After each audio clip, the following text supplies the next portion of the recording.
Welcome, everybody. We appreciate you taking the time to join us today. Just a quick little bit about Advance Iowa.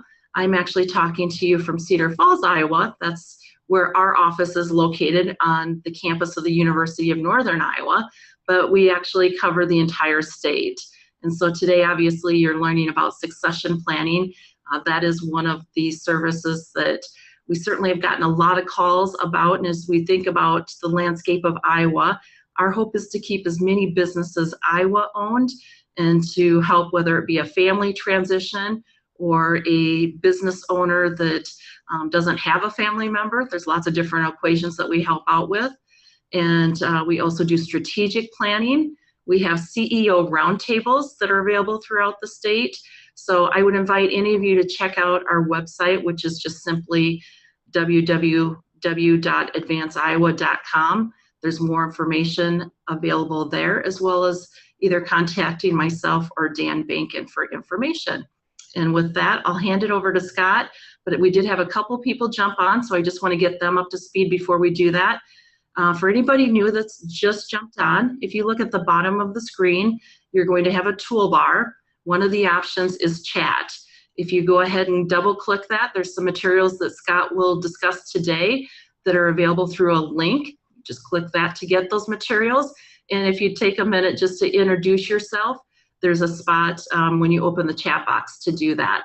And as Scott goes through his presentation, we'll be monitoring the Q&A.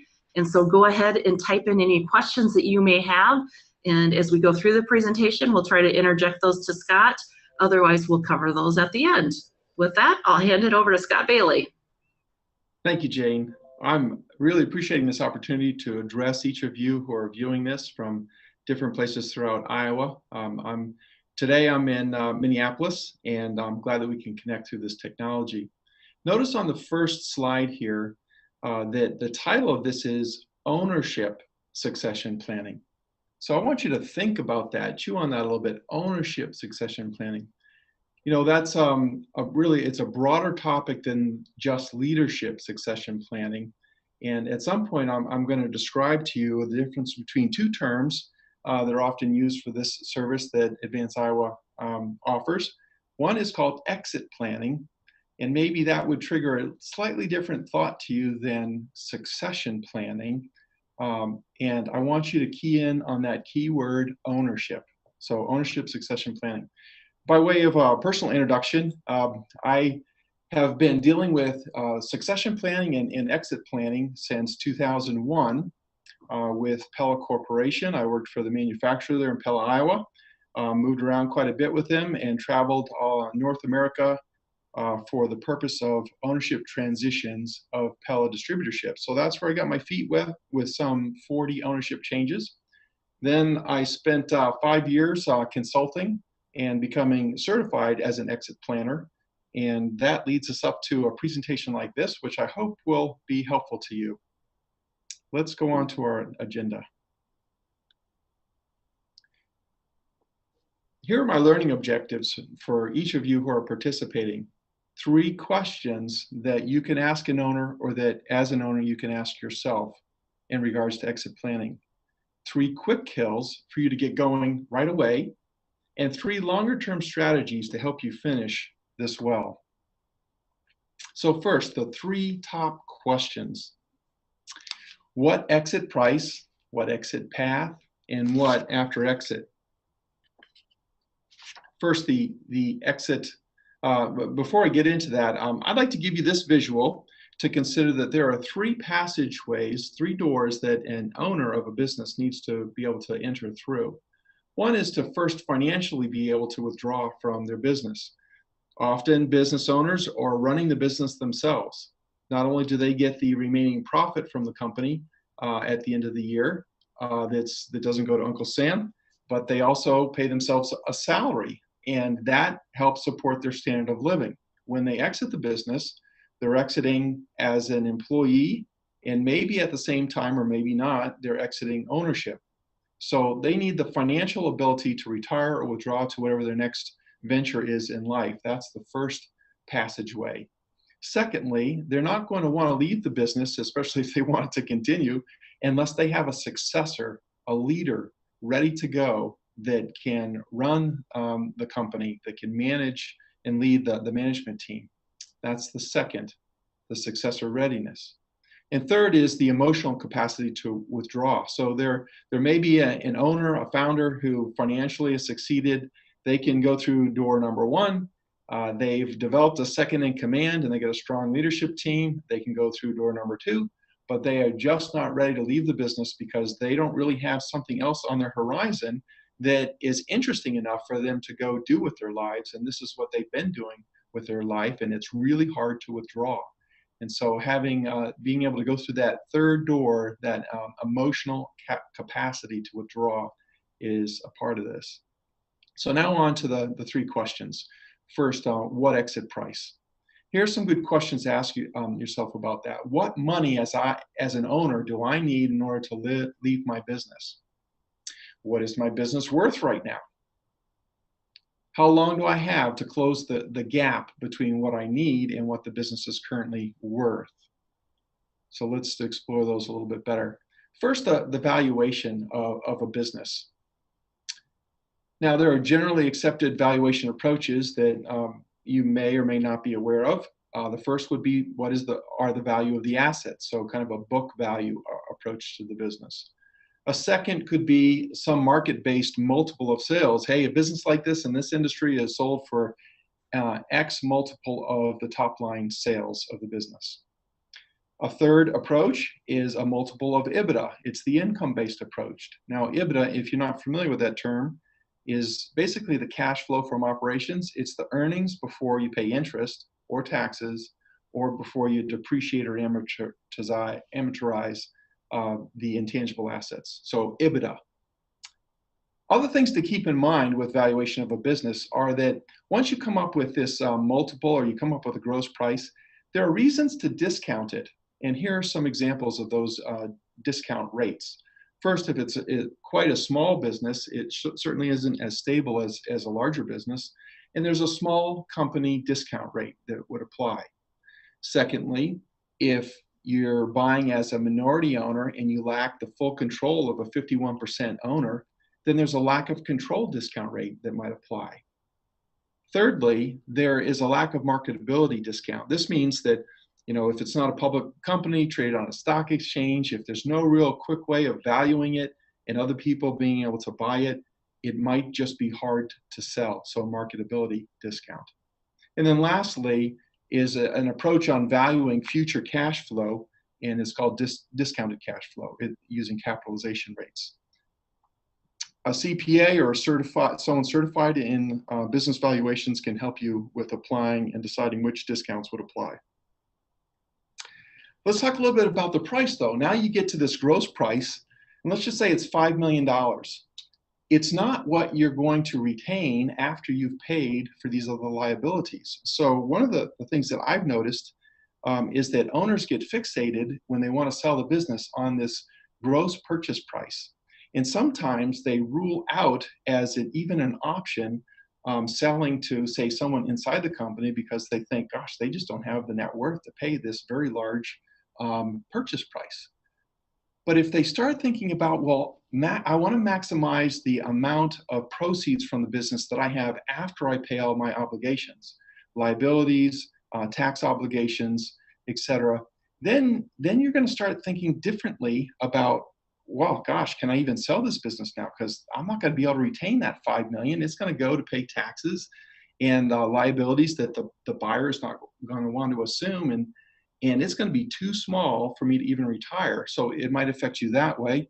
And it will also affect your willingness to consider other options that might minimize the amount of tax that's going, reducing your purchase price.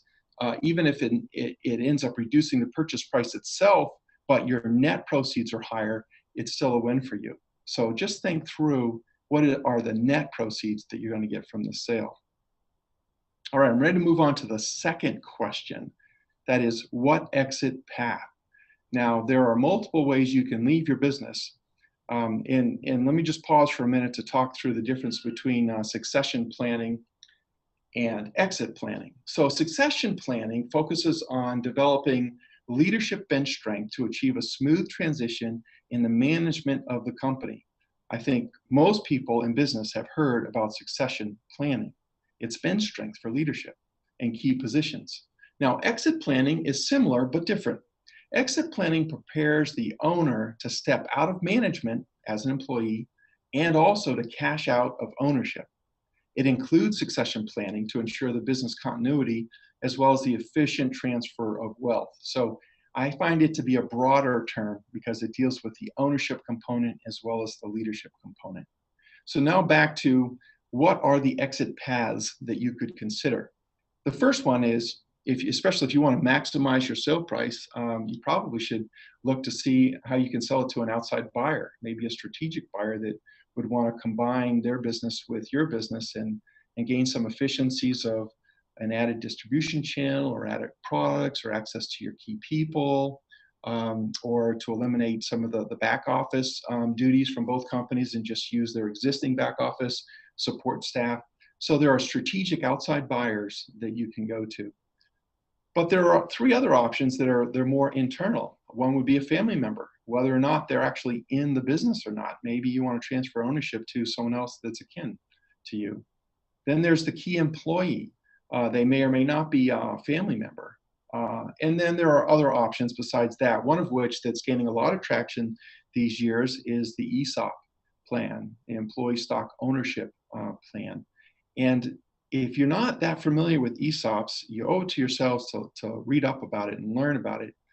You don't have to turn 100% of the ownership of a company over to an ESOP.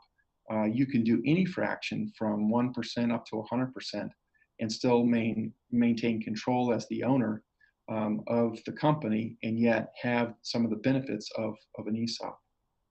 So these are 4 things for you to consider. I have links on the screen here, which I won't go to right away, but there are specific, lists of questions for each of these categories that are handouts that you can access that say, hey, if you're interested in say, family as an exit plan, here are the things that you should think through and ask yourself. And they're really excellent questions that will help you lead you through that decision-making process. Again, the 4 types of ownership transition. I'm going to move on due to the limited time that we have, and you can read those handouts yourself or ask specific questions now or towards the end of this presentation if you want to explore those more specifically. So let's think now about the whole leader successor question. And maybe the leader successor will be the same as the ownership succession, but it doesn't have to be. It can be disconnected. So in any respect, here are the things that I think are necessary to find a good successor fit. Starting from the left, first you have to have the owner exit readiness. Those 3 doors that we talked about: financial, leadership, emotional readiness to exit the business. Secondly, I've termed this as says who.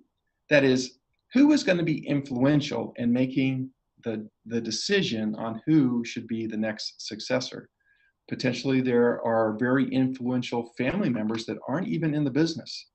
Maybe it's owned by a plurality of shareholders, and it's the owner who gets to make the final call, but he has some partners in the business that he has to at least run it by, if not get their approval.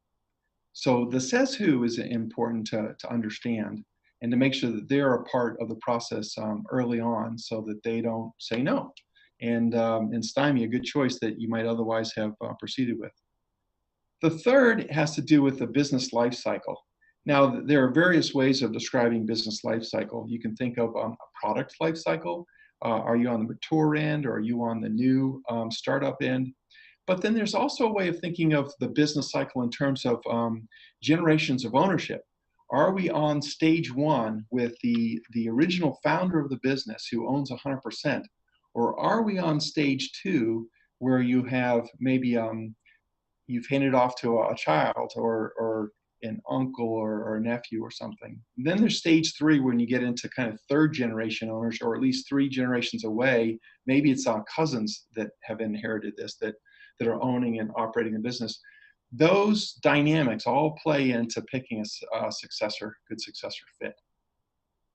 Next key topic here is the strategic plan. So if you're a company that's fairly well established, and the larger you are, the more likely this might be, you might actually want to put together the strategic plan for, say, the next 5 years for your company before selecting a successor.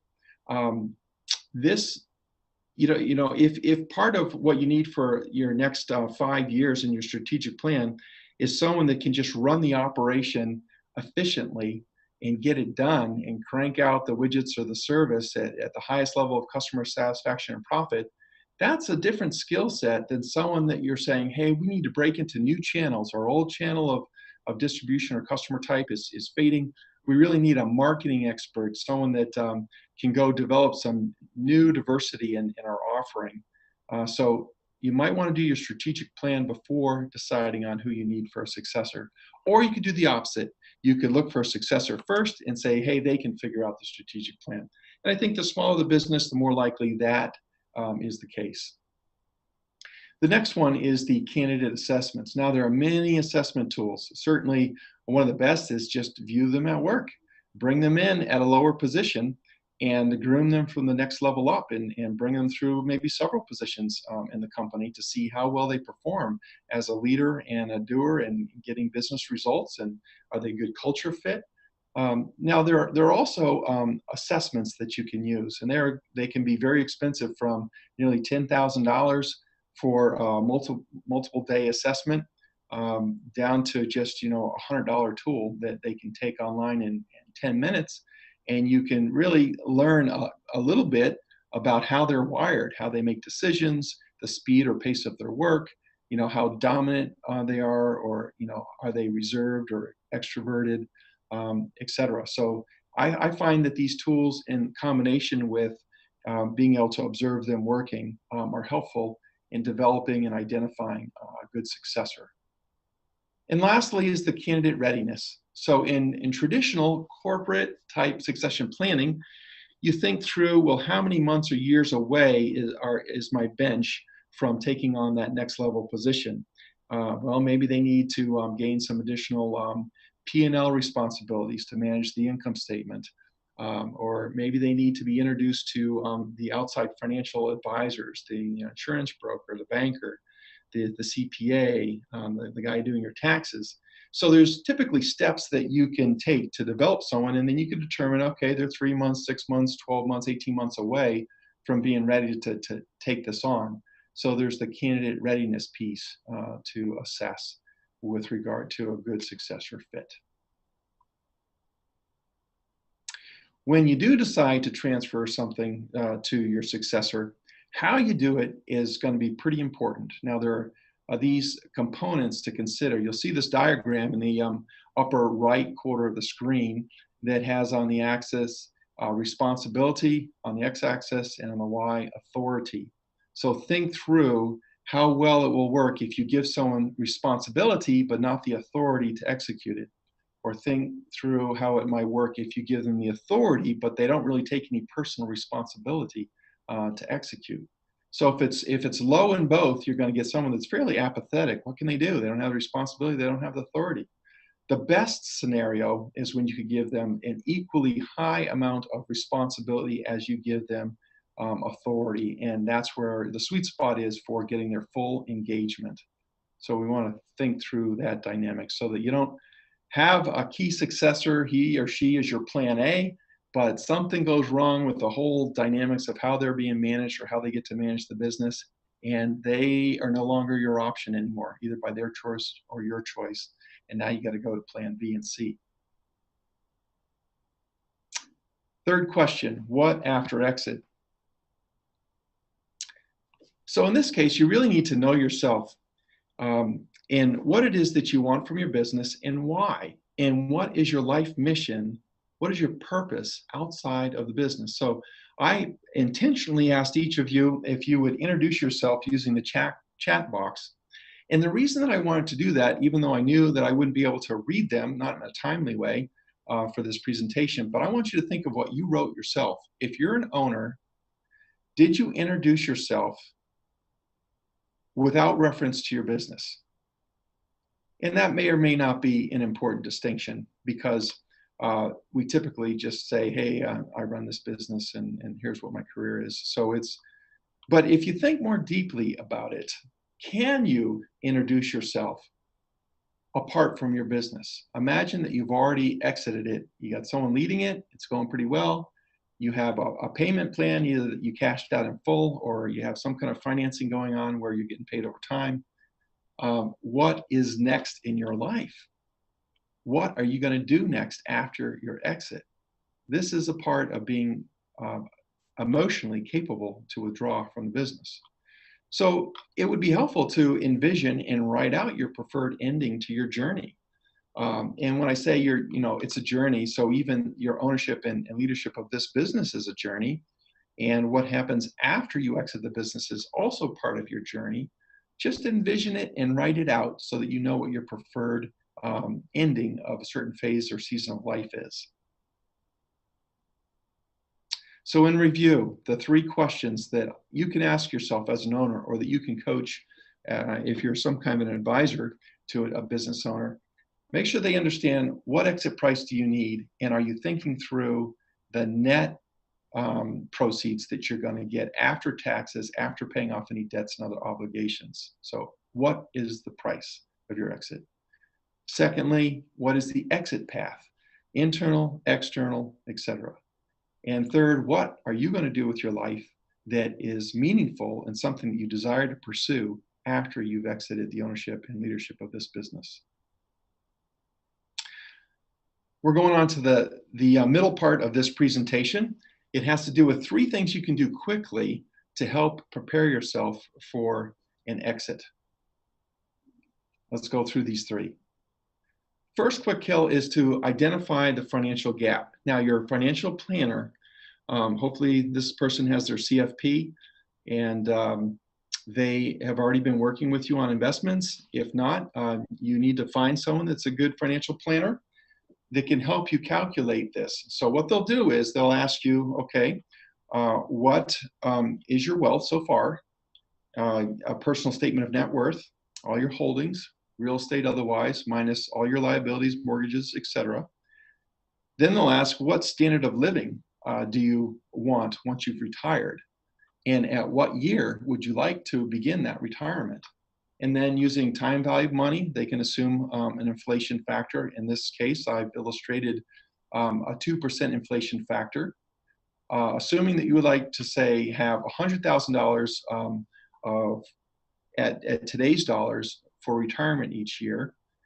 And let's just say that you're 15 years away from retirement. You're age 50, you'll live to, statistics might have you living to 100. You're planning to retire at age 65, so you got 15 years.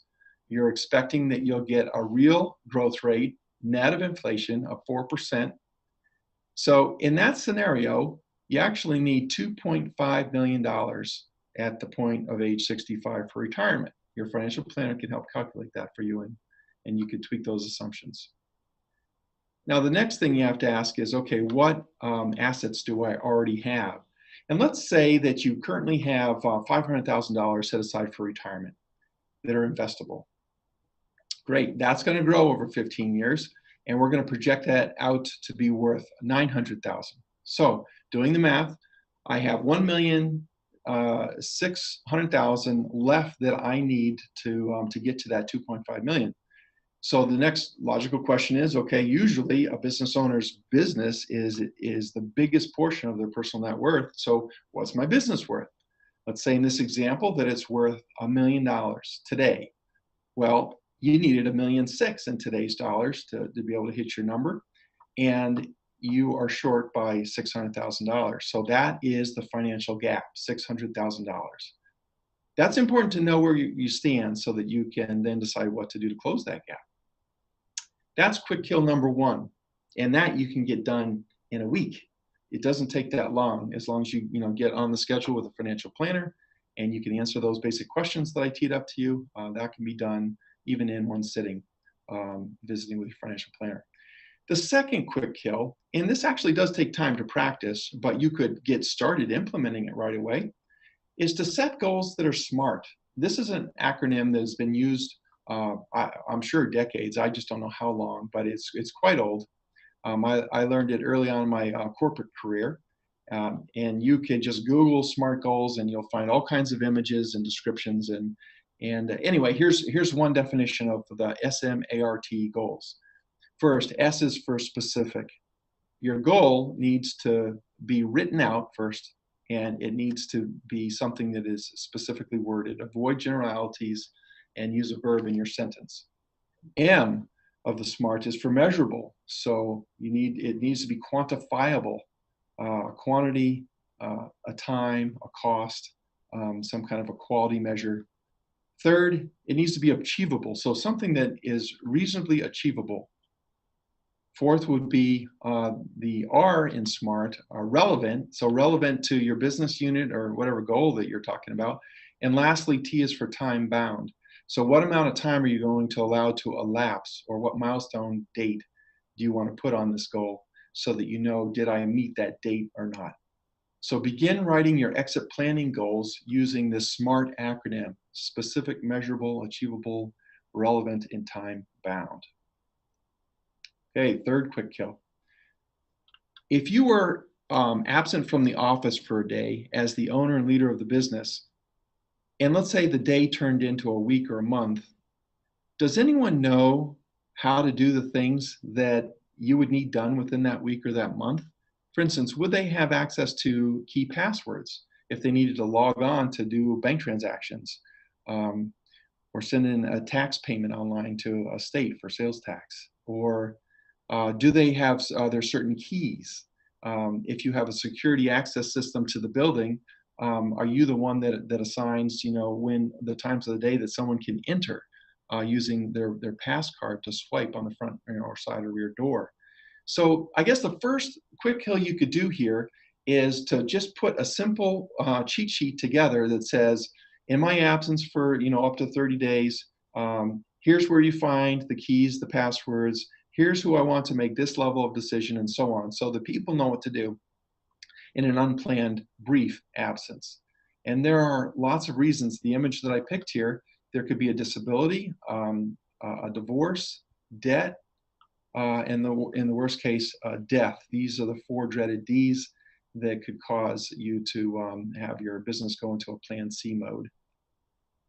So in review, the 3 quick things that you can do to prepare for exit planning: find out your financial gap, write SMART goals for your exit, and put together a brief cheat sheet for plan C for an unplanned absence.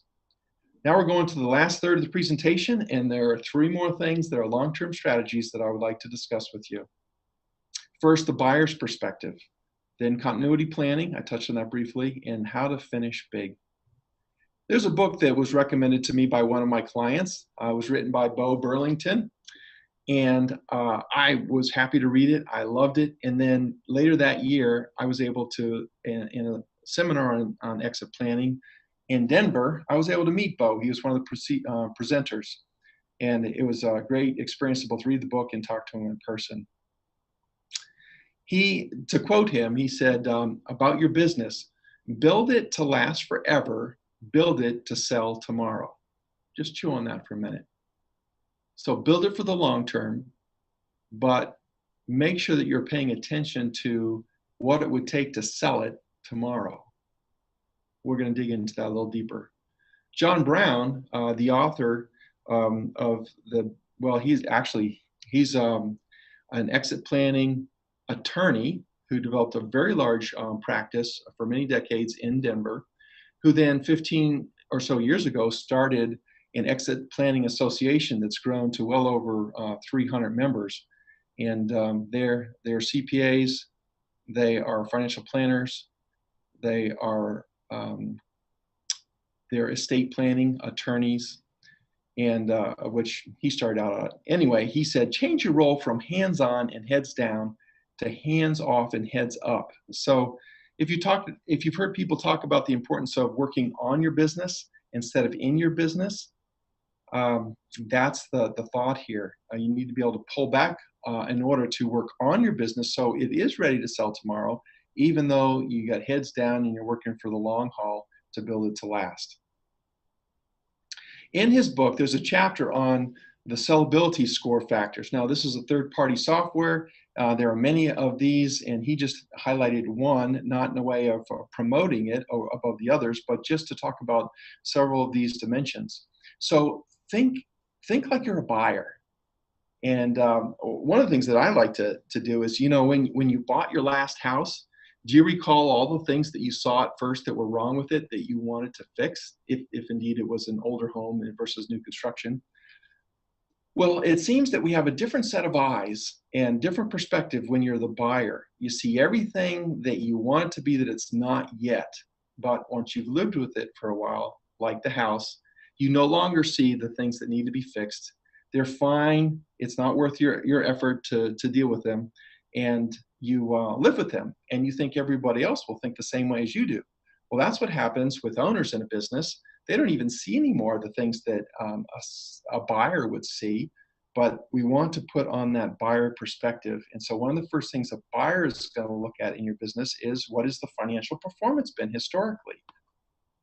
They'll also look at the future growth potential. Not only what has it done in the past to grow, but are you at the top of your market share? Is this a mature industry and it's declining? Or have you positioned this company to have substantial growth going forward? That will certainly impact their interest in the business if it has growth potential. Overdependence. So a buyer wants to know, gosh, do you have one customer or one vendor that's holding you hostage? That if you were to lose that customer or that vendor, it would significantly tank the value and performance of your business. So not having an overdependence, for instance, it would be ideal to not have one customer that's more than 10% of your sales volume, or to not be handicapped by just one supplier where you have no other backups that have capacity or quality and can meet the delivery times as the primary that you have. Fourth piece that will be looked at, and this actually can define the purchase price all by itself, is what's the future cash flow. Because if you're going to take out a loan as a buyer, the bankers have ratios. They will not loan above those ratios. And so the cash flow that can be projected in a convincing way dictates how much financing there is, which dictates potentially what the purchase price is, because you as a buyer candidate can't, if you have a limited amount of equity that you've raised and you know how much financing you can raise, you really can't offer a price above that. And if that's true for other potential buyers, that kind of caps out what the value of the business is worth. Then there's the recurring revenues, and this has to do with each year, do you have to go out and fight for brand new business, or do you have key accounts that over and over buy similar or increasing volumes? So reoccurrence of revenues by customer. The sixth would be that of, is this a commodity business, or do you have a unique value proposition? And then there's customer satisfaction. What do the customers say and think about you? How loyal will they be if there's a change in ownership? Lastly would be the strength of the management team. So if a buyer candidate is not wanting to run the business with working 60, 70 hours a week like you have done, then they're going to want an even stronger management team, because they will be investing less in the leadership of the business than you did potentially. So this could attract many more buyers, and the stronger your management team is. All right, we're winding down to the last two strategies here that I want to tee up for you. Business continuity, preparing for the unexpected. So your plan A to sell to, say, an internal successor may not work out, and then you start to exit the business and have to come back into the business. Or there's one of these 4 Ds, the dreaded Ds that we talked about, that will cause a premature exit, where you have debt that gets called and now it's going to be paid off, and the bank is not going to be as willing to wait over time as you might as a seller of the business. And so it might force some kind of a liquidation event that would be suboptimal for you getting the value out of the business, or your heirs getting the value out of the business. So you need to have a plan C. It's kind of like chess. You want to think multiple moves ahead, and make sure that you're not just putting all your efforts in hopes on just one successor. And then the last long-term strategy would be that of finishing big. So in the book, Finish Big by Bo Burlington, He talks about your exit isn't over until you're fully engaged in whatever comes next. Think about that. Whatever comes next. If a business owner has the financial ability to withdraw, they have the leadership successor in place, they still need something that attracts them to leave the business because it's more important and fulfilling to them than to stay in the business. So it's not over until you fully engage in what comes next. Everybody needs to be going somewhere. Interestingly, some entrepreneurs, they're not just a one business owner, they produce multiple businesses. And so once an entrepreneur, always an entrepreneur, and maybe this is just a stepping stone to something even bigger. And lastly, Bo talks about more of kind of an eternal purpose or legacy that you might want to leave in the business, and that the wealth that you generate by selling and exiting the business that you currently have and operate can be a stepping stone to a much higher calling in life. Maybe you reinvest in a new way in the community to leave a lasting legacy there, or you invest as a mentor for somebody else. So you start working on some boards where you're helping businesses to be run more professionally and improving their decision-making quality and timeliness. Maybe you're going to do something that's for charity or something that you deeply care about that's important to you. So think through how you could leverage your wealth as a stepping stone to an even higher calling. So now let's go ahead and review what we've covered. First, we talked about 3 exit planning questions to ask.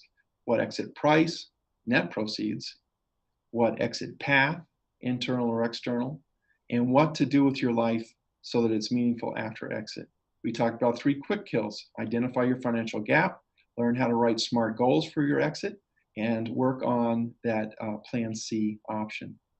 And then thirdly, the long-term strategies, figure out a buyer's perspective.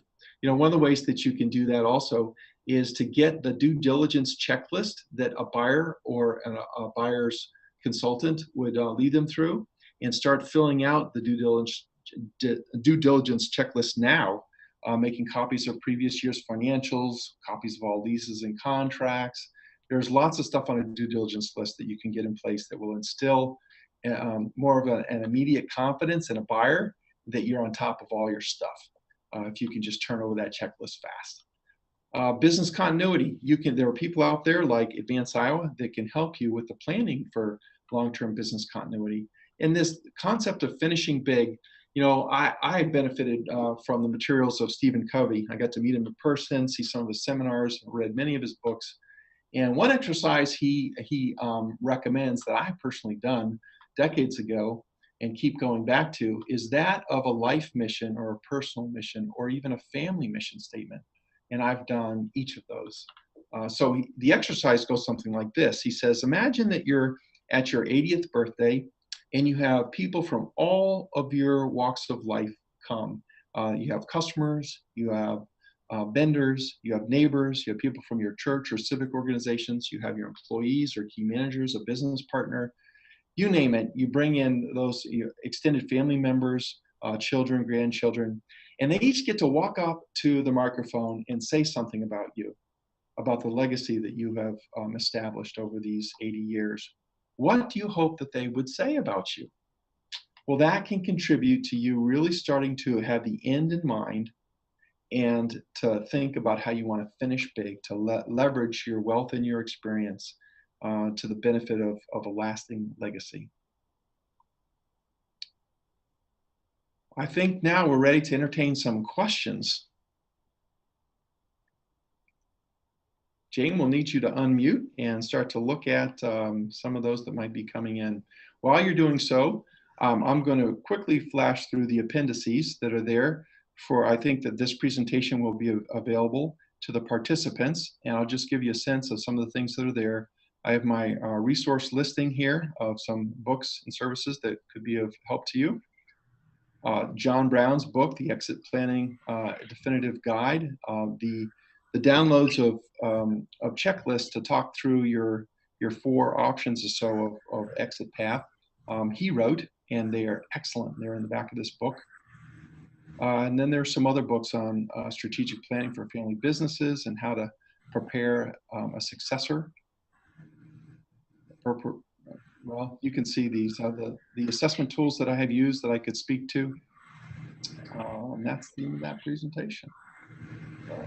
And Scott, at this point, we don't have any questions that have been listed, although I'll remind anybody that's on, if you go to the bottom of your screen, there is a toolbar and there is a Q&A, and you can click on that to put any specific questions that you might have about Scott's presentation. Okay. We did have some questions that came up in the chat while the presentation was going on, so we'll just make sure that we got all of those answered. One was somebody was looking for the handouts. So the link is on there, 2 different spots. It should be at the very top of the screen. And if you double click, that's the handouts that Scott just referred to, as well as throughout the presentation came up. And so those are available there. There also was a question about your PowerPoint. And due to the current size of the file, we don't have that available, but we'll work on that. So those are 2 specific things that, like I said, those are available in your chat box. If you go to your Q&A box, if there's anything specific that you want to either ask questions about that Scott mentioned or want a little more information on, feel free to do that, and we'd be glad to help out there.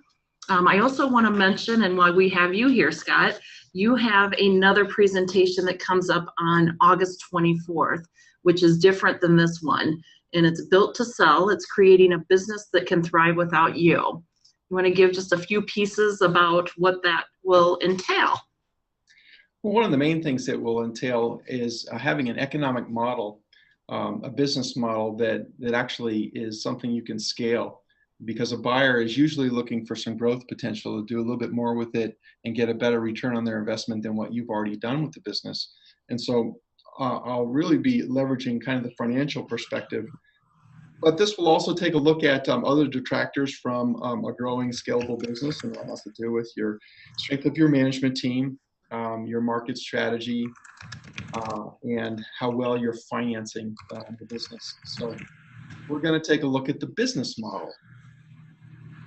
Scott, you do have a question, and it's on contracts and how to sell asset sale or stock sale. Okay. And reasons for both, or reasons for each. Well, okay, that's a great question. The buyer would probably prefer to have an asset purchase. And the reason for that is that they might not want to take on all of the liabilities of the business. For instance, if there's some long-term debt, or there might be some pretending suits out there for quality of work that might pop up. Now, a seller would love to turn over the whole business as is to somebody else, and it would be a stock sale. So that basically take everything, not just picking and choosing what assets and what liabilities you want to take. You take everything. And then there are tax consequences or benefits to either the buyer or seller based on which of those 2 are offered. So the write-up of an agreement itself, gosh, there's so many different types of agreements. There can be a buy-sell agreement, and maybe I'll just speak to that one. If you have a partner or someone that you've suggested could be a second in command with a minority ownership that would basically take over from you at some point, you need a buy-sell agreement. And there are key components of a buy-sell agreement. Certainly one of them is the purchase price. There needs to be some kind of a formula on how you're going to value the business. Then the other would be their first rights of refusal. Are you going to have the company buy out the minority or the majority partner? Or is it the other shareholder that gets to go first to buy out the other partner or minority shareholder? So you need to know what is the order of first refusal to be able to buy out somebody who's ready to exit. Then the agreement should speak to a triggering event. For instance, maybe you decide that, gosh, if there's a death of a partner or a permanent disability, long-term disability, that should trigger the buyout of that partner because they can no longer fulfill a leadership role in the company. So what are the triggering events? And then lastly, you need to be able to fund whatever agreement you come up with. So if you don't each have a liquid net worth to be able to execute on this if a triggering event occurred, then maybe you need some kind of insurance products that would help fund a buy-sell agreement. A basic one would be just having term life on each other, where one partner owns the term life on the head of the partner and vice versa. If there are more questions about agreements or contracts, maybe the audience or the person who asked could restate a more specific question. Sounds great. Thank you for answering that, Scott. And it looks like that covers right now all of the questions. But again, I remind anybody that has something, you can either put it into the Q&A or in the chat box. And something that we are doing after this is in your email, you will have a survey, and it's only 4 questions. So if you take just a moment to fill that out, that'll help guide us in some future topics and some information for planning purposes. So we appreciate everybody taking time today. And there is a list available of additional webinars. Like I said, I mentioned Scott's coming up again in August with a different topic, and that's Built to Sell, creating a business that can thrive without you. We also have Family Succession, who's hosting Thanksgiving. That's September 12th and October 31st. And on October 19th and November 8th, we have Planning for a Change in Ownership. And that is a personal story from Mike Strajak, who is one of our facilitators that lives over in the Quad Cities. And to see a replay or to register for any of the other webinars, Sarah just put up a link in the chat box, so that's available for anyone. Anything else you want to add, Scott? My contact information that you can reach me at scott.bailey@advanceiowa.com, and my cell phone number, 641-230-1272. Also, please feel free to reach out to Advance Iowa, Dan Binkin and Jane, and you'll have other contacts that can help you more locally. Sounds great. Appreciate everybody's attendance today and wish everybody a wonderful 4th of July weekend. Travel safe and enjoy some time. Take care. Bye, everybody. Thank you.